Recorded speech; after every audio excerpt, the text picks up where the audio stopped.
Hello student, welcome to my YouTube channel study time.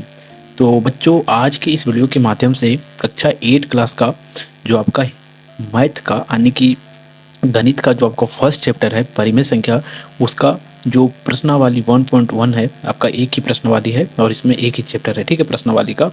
तो इस video के माध्यम से मैं आपको सॉल्यूशन करके बताने वाला हूँ इसका जितने भी प्रश्न है, ठीक है। तो वीडियो को आप ध्यान से और वीडियो को लास्ट तक देखिए। आपको ऐसा समझाऊंगा कि कभी भी ये प्रश्न आप इस चैप्टर को कहीं आपको यूट्यूब पर ऐसा नहीं को समझाया होगा। तो चलिए वीडियो को स्टार्ट करते हैं। समझिए, देखिए फर्स्ट क्वेश्चन में आपको क्या कहा जा रहा है। सबसे पहले क्वेश्चन को रीड करना चाहिए, ठीक है, उसके बाद कुछ करना चाहिए। तो क्वेश्चन में कहा जा रहा है कि निम्नलिखित प्रत्येक में गुणा के अंतर्गत उपयोग किए गए गुणधर्म का नाम लिखिए कि कौन सा मेथड से जो है सो इन क्वेश्चन में अप्लाई किया गया है, ठीक है। तो कौन सा मेथड से ये आपको नहीं पता है अभी, लेकिन जब आप वीडियो को पूरा लास्ट तक देख लेते हैं तो आपको सब समझ में आ जाएगा कि कौन सा मेथड से यहाँ अप्लाई किया गया था और ये प्रश्न जो है सो किस प्रकार बन रहा है। और देखिए फर्स्ट चैप्टर को आप इग्नोर नहीं मारिएगा, क्योंकि फर्स्ट चैप्टर को इग्नोर मारिएगा तो हो सकता है कि आपको अगला चैप्टर ना समझ में आए। तो किसी भी चैप्टर को हमें इग्नोर नहीं मारना चाहिए, यानी कि इग्नोर नहीं करना चाहिए। बस किसी भी चैप्टर को अगर आप ध्यान से और अच्छा से पढ़ते हैं तो सब कुछ समझ में आ जाएगा। तो चलिए देखते हैं, ज़्यादा बातें ना करते हुए प्रश्न को सॉल्व करते हैं। देखिए इस प्रश्न में आपको देखिए क्या कहा जा रहा है, -4/5 मल्टीप्लाई 1, और फिर अगला है 1 मल्टीप्लाई -4/5 इक्वल टू जो है सो -4/5। तो ये हमें कौन सा मेथड से जो सो ये बन रहा है सो पूछ रहा है, ये कौन सा मेथड इसमें अप्लाई हुआ है। तो आपको मैंने एक मेथड बताया था और उदाहरण वाला वीडियो में ही बताया था कि उसमें जो है सो क्या किया जाता था। हमारा एक था A/B, ठीक है, मल्टीप्लाई A बटे A/B, इस प्रकार से एक फार्मूला था, ठीक है। और ये फार्मूला जो था यही फार्मूला से अप्लाई हुआ था और इसका क्या नाम है अभी मैं आपको बताऊंगा कि इस फार्मूला से क्या कहा जाता है। तो इसमें ये फार्मूला क्या है समझिएगा। ये फार्मूला का मतलब ये है कि आप किसी भी संख्या को लीजिए, मान लीजिए कि किसी भी परिमेय संख्या को 1/4 लीजिए, ठीक है। और कहा जाता है कि अगर आप इसमें इस प्रकार मल्टीप्लाई कर देते हैं 1 को, तब आपको 1/4 प्राप्त होगा, यानी कि जो संख्या आपको दिया गया है वही संख्या प्राप्त होगा, ठीक है। ये एक इस प्रकार से पैटर्न हुआ। लेकिन दूसरा यहाँ समझिए, इस प्रकार से यहाँ दिया गया है। अब आगे क्या कहा जाता है कि 1 को आगे कर दीजिए और 1/4 को पीछे से मल्टीप्लाई कर दीजिए, तो पर आपको यही आएगा। तो आपको पता है कि समझ लीजिए, ठीक है। ये जो सो आपको थोड़ा सा कॉम्प्लिकेटेड लगेगा, लेकिन कुछ नहीं है, आप समझ जाएंगे तो कुछ भी नहीं है, ठीक है। जैसे मान लीजिए कि एक रास्ता, एक घर है यहाँ, ठीक है, आपका घर है और आपका स्कूल यहाँ है।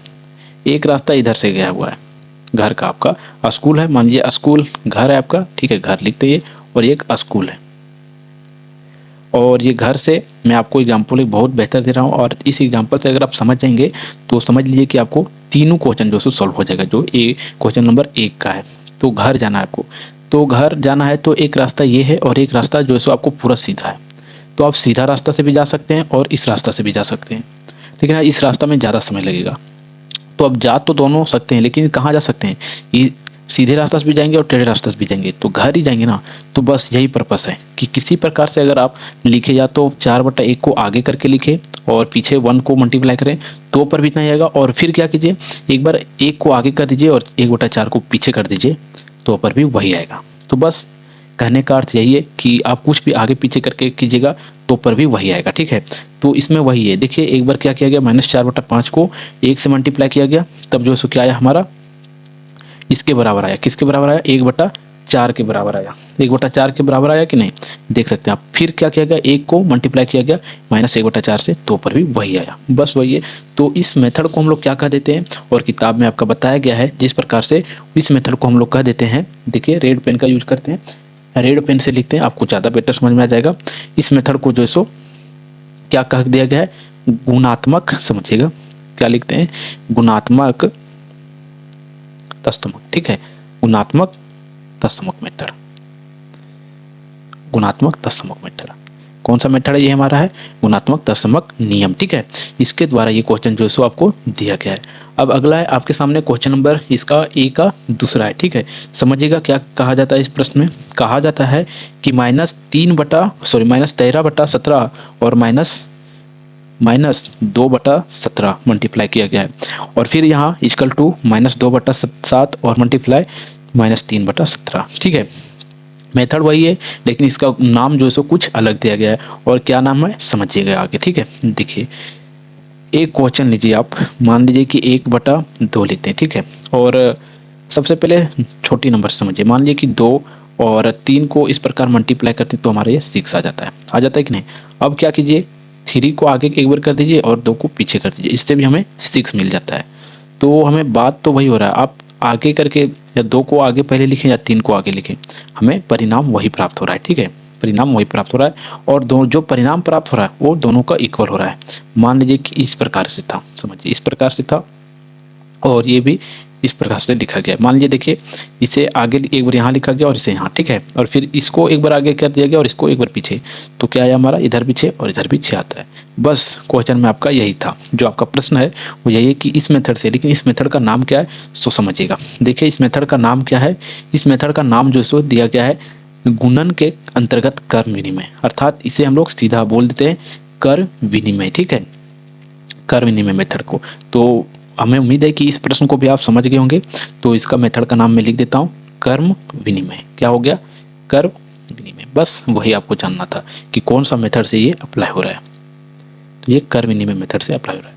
अब अगला हमारा है, इसी का थर्ड पार्ट है, तो समझिएगा। कहा जाता है -19/29, ठीक है, -19/29 और मल्टीप्लाई 29/19, और फिर जो है सो आपका क्या आ जाता है, इक्वल में आ जाता है आपका 1 के इक्वल आ जाता है। समझिएगा इस प्रश्न को क्या कहा जाता है तीसरा में, कि आपको मान लीजिए कि 1/5 है, और फिर आपको क्या किया गया, इसे एक बार उल्टा करके मल्टीप्लाई कर दिया गया है, ठीक है, तो 1 के इक्वल आ जाता है। हाँ सही बात है, देखिए 5 से 5 कट जाएगा, 2 से 2 कट जाएगा, और ये 1 तो 1/1 आएगा, तो ये 1 के ही बराबर आ जाएगा। तो बस आपका वही है कि 19/29 दिया गया है, और इसे अगर फिर जो है सो उल्टा करके लिख दिया जाता है, उल्टा आने की इन्वर्स का यहाँ बात हो रहा है, तो हो सकता है प्रतिलोम का बात आ रहा है। उल्टा का अर्थ क्या होता है, हमारा प्रतिलोम ही होता है। तो 29/19, ठीक है, इस प्रकार से लिख दिया गया और इसे कट कर दिया जाता है, तो हमारा 1/1 आता है, और 1/1 बराबर 1 ही होता है। तो इस प्रकार से हमें प्राप्त हो जाता है, ठीक है। तो आप समझ चुके होंगे कि यह कौन सा मेथड है, और इसका नाम जो है सो आप लिख दीजिए, इसका प्रतिलोम किया गया रहा। क्या किया जा रहा है इसमें, इन्वर्स किया जा रहा है, ठीक है। तो आप लिख सकते हैं ये हमारा जो है सो कौन सा मेथड है, गुणात्मक प्रतिलोम है। क्या है, गुणात्मक प्रतिलोम मेथड है, गुणात्मक प्रतिलोम विधि है, ठीक है। बस आपको यही लिखना था। अब आप तीसरा समझ गए। अब इसका क्वेश्चन नंबर दूसरा को समझिए। देखिए क्वेश्चन नंबर दूसरा क्या करता है, समझिएगा। पहले क्वेश्चन नंबर 2 को आप रीड कीजिए, ठीक है, रीडिंग कीजिए कि क्वेश्चन नंबर 2 कहता क्या है। कहा जाता है कि बताइए कौन से गुणधर्म गुण की सहायता से रूप में, या जो आपका दिया गया है वह कौन से रूप में अभिकलन करते हैं, यानी कि कौन सा मेथड के हिसाब से इसे लिखा गया है, बस, और इस क्वेश्चन को बनाया गया कौन सा मेथड से। तो समझिएगा ये भी पूरा आपका इजी क्वेश्चन है, कौन सा मेथड से बनाया गया है समझिए। देखिए आपको यहाँ दिया गया है एक, समझिएगा, कहा जा रहा है जैसे क्वेश्चन जो है उसी हिसाब से आप समझिएगा। देखिए 2/3 मल्टीप्लाई जो सो 4, एक ये हो गया। अब इसे और इसे पहले क्या कर दिया गया, एक सेकेंड रुकिए लिखते हैं, और यहाँ भी पहले जो समय 3 और 4 को ब्रैकेट में बंद करके गुना कर दिया जा रहा है, और फिर 2/3/4। अब क्या किया गया, इसको और इसको मल्टीप्लाई। तो समझिएगा जैसे देखिए गुना करते हैं, ये हमारा हो गया 2 और 4 दूनी 12, ठीक है, 4 दूनी 12, सॉरी 4 तिहाई 12, 4 तिहाई 12, और ये हमारा आ गया 24। और इधर भी देखिए कितना आता है, 3 दूना 6 और 4, 6 और 4 6 चक 24, यानी कि LHS साइड और RHS साइड हमारा क्या हो रहा है, इक्वल हो रहा है, इक्वल हो रहा है कि नहीं। तो बस यही नियम जो है सो इसमें भी लागू हो रहा है कि आपको इस प्रकार लिख के, इस प्रकार भी आप दोनों को, अगर पहले इसको भी मान लीजिए, पहले इसको रख के मल्टीप्लाई कीजिए, फिर इसको ब्रैकेट में, और फिर पहले एक बार इसको, और यानी कि 1/3 और 1/6 को 6 को मल्टीप्लाई कर दीजिए, उससे भी हमें यही प्राप्त होगा। तो इससे कोई दिक्कत नहीं है। आखिर मल्टीप्लाई में क्या होता है कि हमें संख्या जो सो फिक्स हो जाता है, कैसे, जैसे 2 × 2 × 2। अब आप मान लीजिए कि यहाँ 3 था, यहाँ 5 था। अगर आप 5 को आगे कर देते हैं, 3 को पीछे करते हैं, 2 को ऐसे, तो भी इससे हमें कितना प्राप्त होगा, इससे 30 प्राप्त होगा और इससे भी हमें 30 प्राप्त होगा। बस यही समझ लीजिए कि अगर आप मल्टीप्लाई में उल्टा फुल्टा कुछ भी करके लिखते हैं तो हमें आंसर वही मिलने वाला है। तो इस नियम को हम लोग किस मेथड से बनाते हैं और इस नियम को हम लोग क्या कहते हैं समझिएगा। इस नियम को हम लोग कह देते हैं गुणन की सहचारिता। क्या कह देते हैं, ये गुणन की सहचारिता मेथड हमारा है, सहचारिता की मेथड है।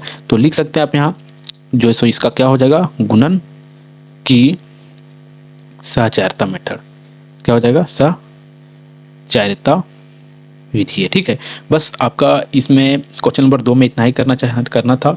तो आई होप कि हमें पूरा विश्वास है और आपको भी विश्वास हो गया होगा यहाँ तक वीडियो देखकर। तो पूरा अच्छा से आपको मैं समझाने का प्रयास किया हूँ और आप पूरा अच्छा से समझ भी चुके होंगे, हमें पूर्ण विश्वास है। तो अगर वीडियो पसंद आया होगा आपको तो आप वीडियो को लाइक ज़रूर करना है आपको, और चैनल पर हमारे नए हैं आप तो चैनल को आप क्या कीजिए, सब्सक्राइब कर लीजिए बस। और अगर आप हमारा चैनल से और वीडियो देखना चाहते हैं अपने क्लास से रिलेटेड तो प्लेलिस्ट बना हुआ है, प्लेलिस्ट से जाके चेक कीजिए, वहाँ आपको सभी वीडियो आने पर मिलेगा। तो चलिए फिर मिलता है आपको एक नेक्स्ट वीडियो में, तब तक के लिए जय हिंद जय भारत।